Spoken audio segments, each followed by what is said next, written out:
After the last chapter, you might have been saying to yourself, well, what do I care which rich asshole is the one who owns Marvel? Well, it's because those rich assholes struggling was putting the company in mortal danger, because it had now led to bankruptcy. Bankruptcy was a dice roll for Marvel. There was no way to know what the courts might do, how to resolve the conflict in a way to satisfy the debts. Companies could find themselves chopped up and sold, or control taken away. Any number of disasters up to and including complete liquidation of all assets, potentially meaning that one company could wind up owning Spider-Man, and another owning the Hulk, and another owning the Fantastic Four. The creators and the fans had no control over what was happening, but were nevertheless likely to be impacted by these events. As the old saying goes, when elephants fight, it's the ground that suffers. But Carl Icahn had backed Perelman into a corner, and for him, the only way out of it was through Delaware, where bankruptcy cases were often handled. The biggest concern of all was what was going to happen to the day-to-day operations. Would the staff still be paid? Would the money be there to publish the books? Did this require sending out a notice to subscribers who, in many cases, were children who had no idea what bankruptcy even was? The court agreed to allow a business-as-usual approach at the company itself to keep things moving and ensure that the business didn't lose even more value as they tried to prop it up. To bolster their case, Perelman's people brought in Bear Stearns to look at the possible results of various scenarios and to report their findings to the court.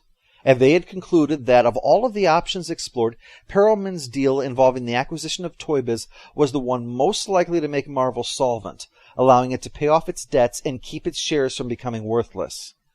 It should be noted, however, that this is the same Bear Stearns whose hedge funds imploded during the 2007 financial crisis and is argued to have been one of the first links that caused the Great Recession, or as it's called in the financial world, a blip.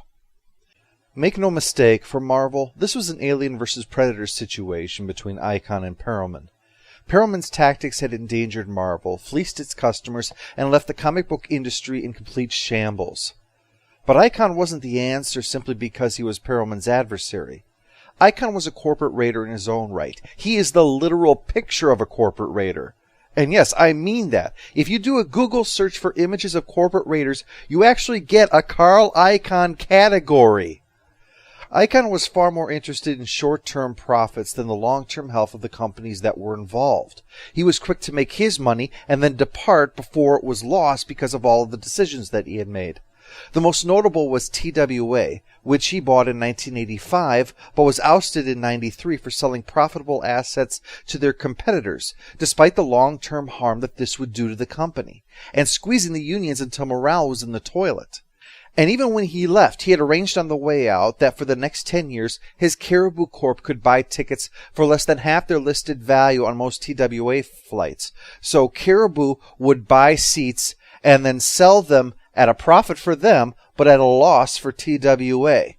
It's no surprise that thanks to this, TWA was driven even further into a bankruptcy from which it had never recovered.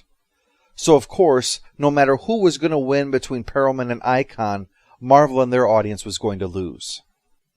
There were three factions at work now: Perelman's group, Icahn's group, and the bank syndicate led by Chase Manhattan, who, amongst them all, were owed $650 million. And the banks were a significant force in this, as each tried to court them. Icahn had a plan to pay the banks back roughly 2/3 of the debt. But Perelman had a long history with them, and even though the issue here had gone sour, they could still make a lot more money with him in the future if they emerged with this relationship intact. But as the case drew on and Marvel continued to sink even deeper into ruin, Perelman made a decision. His decision can be summed up as, screw it. The time had come when it was better to just hand Marvel over to Icahn than to try to hold on to it. So he made a deal with Icahn, in return for letting him and his people off the hook for anything that they might have done while running Marvel. In effect, Perelman couldn't be sued for making poor business decisions. But an offering to the financial gods was required, and that offering was Toy Biz.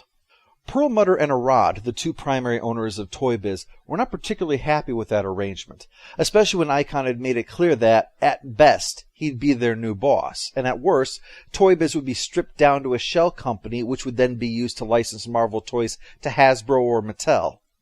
Instead, they decided on a rather unexpected plan. What if, instead of Marvel buying Toy Biz were to buy Marvel? Suddenly, there was this fourth player in the game, one that the other parties were frequently frustrated with because Perlmutter had this habit of changing sides.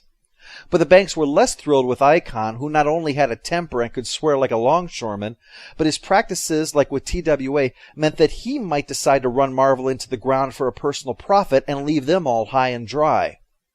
What followed is kind of like what you would expect to happen if a John Grisham novel was adapted to the screen by Mel Brooks.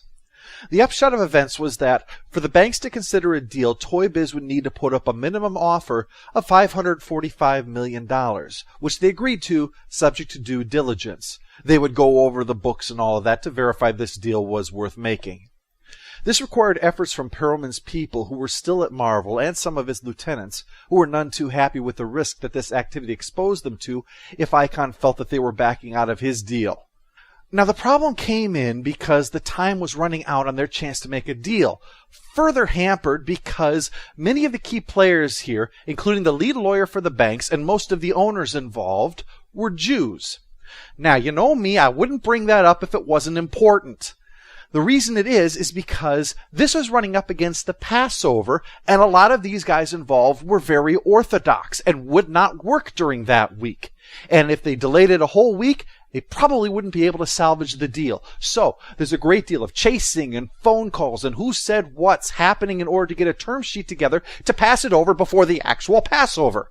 Then, when the Passover arrives, Eichen's team, which apparently was less devout than all of the rest, made a move in court that gave them control of Marvel, requiring the Toy Biz team and Bank Coalition after the Passover to get back into the game again right away and put together a reorganization plan of their own and a restraining order to stop Icahn from taking over. At this point, it was no longer about Marvel. It was the bloody principle of the matter in Icahn's mind. Losing Marvel to the owner of a small-time toy company after defeating the billionaire Perelman made him look like a chump and also put the $200 million he'd already invested in bonds and bank debt at risk. He was playing hardball, so the Toy Biz team withdrew the offer from the banks and instead worked out a non-binding deal with Icahn, which, to show just the kind of creative man he was that would be running the House of Ideas, Icahn dubbed the new company Newco. N-E-W-C-O. That is not a joke, or at the very least, it's not mine. But Icahn's lawyers were more creative and got the restraining order overturned and blocked a further restraining order from stopping his takeover. But by now, the judge was so frustrated with the lot of them that she declared that the money being used to keep Marvel running would no longer be used to pay the lawyers. Yeah, that's a kick in the crotch. But with all the attention on Marvel drama, I've been neglecting DC. While sales were always a concern, and they went with events such as Nightfall, a mega event for Batman similar to the death of Superman, as well as using cover gimmicks, mega crossovers, and the like, which contributed to the bubble burst, they had also been looking at other areas normally left unexplored by the big two. While comic writers had and still were working on creating stories with greater sophistication than the medium was considered by the public at large to have, there were a growing number of mature reader stories coming out of DC, and I don't mean unexcused to show titties. There might be nudity, but always to serve the larger story, to complement rather than to titillate. The aforementioned Neil Gaiman's Sandman was part of this system, along with Swamp Thing, Doom Patrol, Jonah Hex, and Shade the Changing Man. And eventually the Sandman spin-off miniseries, Death, the High Cost of Living, launched a new imprint for all of them, Vertigo, which would house these stories under Kieran Berger's leadership to allow these more sophisticated tales to be told within the DC family, if not exactly the DC universe. Vertigo managed to survive the collapse of the market and indeed continued to thrive, and DC was part of the Time Warner family, so a Marvel situation was unlikely to ever be a concern. At worst, they might be sold off, but almost certainly as an intact company and not chopped up and dissolved like Marvel might face, the universe dissolving forever. No, even when they were so weak DC characters were nearly handed over to Marvel, the company still wanted to have them. The licensing rights, a major concern during the Marvel bankruptcy, had made holding on to them worth it even if they were losing money on the books. And at this point, DC wasn't anymore. The thing to remember about the Marvel bankruptcy is that it was only in part due to the bubble burst. The books were still profitable, just not as profitable as they had been, and not profitable enough to help the company recover from all the other bad things that had happened. Still, both companies could use a sales boost. The industry was imploding after all, and could continue to worsen if war-weary fans gave up on the hobby. So an idea was struck that was made to appeal to every Marvel and DC fan out there. A series called DC vs. Marvel, or Marvel vs. DC, depending on the issue. There had been the odd crossover event between the two companies, but this was a move to excite the audience. They would even get the chance to participate by voting for who would win in 5 very specific matchups. Unfortunately, this led to some rather unexpected outcomes, such as Wolverine's defeat of Lobo, and the fact that it came out during the Clone Saga meant that it was not Peter Parker, but Ben Reilly who actually appeared in this historic event. To make it extra special, Marvel and DC created a new imprint, Amalgam Comics, which involved a fusion of the characters and places of the two universes, such as Darkclaw, the combination of Batman and Wolverine, or Speed Demon, the combination of the Flash and Ghost Rider. The funny thing about this amalgamation was the way the two competing companies had found a way to come together for this, while behind the scenes at Marvel, there was no amalgamation to be found. To best see that, let's look at the Toy Biz Board of Directors. And I know what you're probably saying, oh, boardroom politics? Chuck, try not to go too fast. I don't want to miss anything in the excitement. Well, trust me, if you want to see how ridiculous and stupid this entire thing has become, this is the place to look. Icon has taken the place of Perelman, so he has replaced all of Perelman's people on the Toy Biz Board of Directors with his own people. Seems logical, right?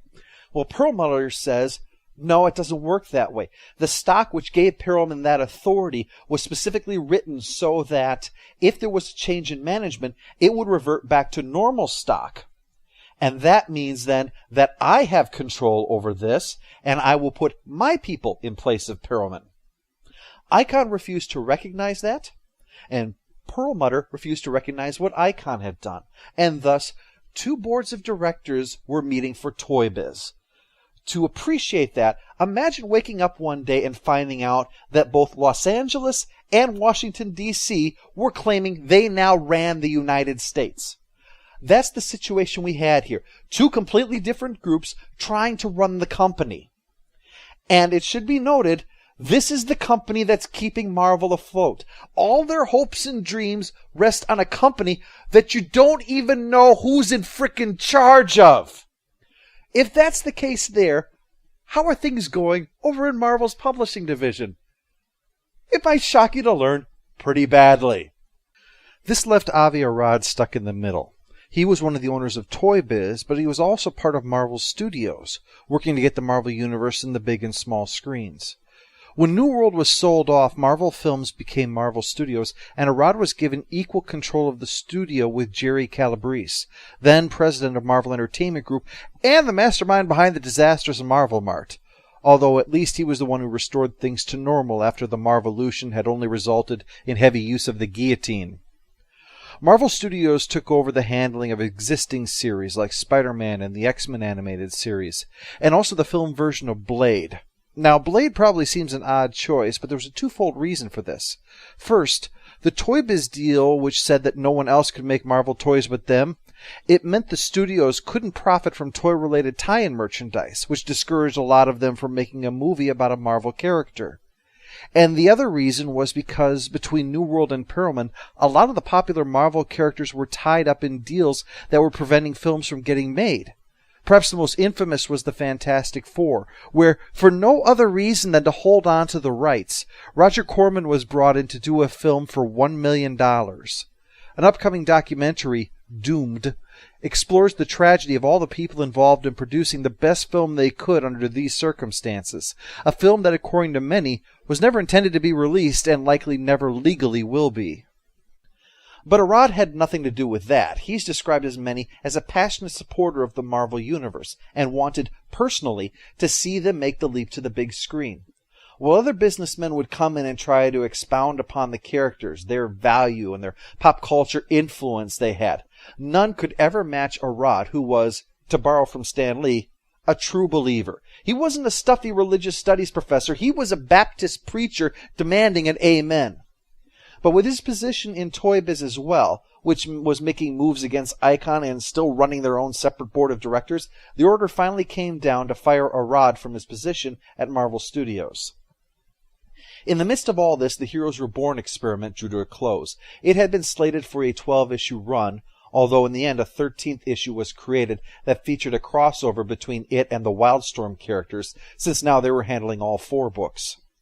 Despite the controversy, sales were quite solid for the titles, and the new management at Marvel offered to continue having Wildstorm do the 4 books, for quite exorbitant fees it should be noted, but the condition was that Jim Lee himself had to take over the art on one of the 4 books, and Lee couldn't make that commitment. So the books and characters finally returned home to the Marvel Universe for Heroes Return. Unfortunately, there was discord in the offices itself through all of this, involving former Valiant talent, the conflicting orders from above as management changed by the minute, and just when you thought he was out of the picture, another return by Jim Shooter. All of this will be playing into our next chapter, Marvel Knights.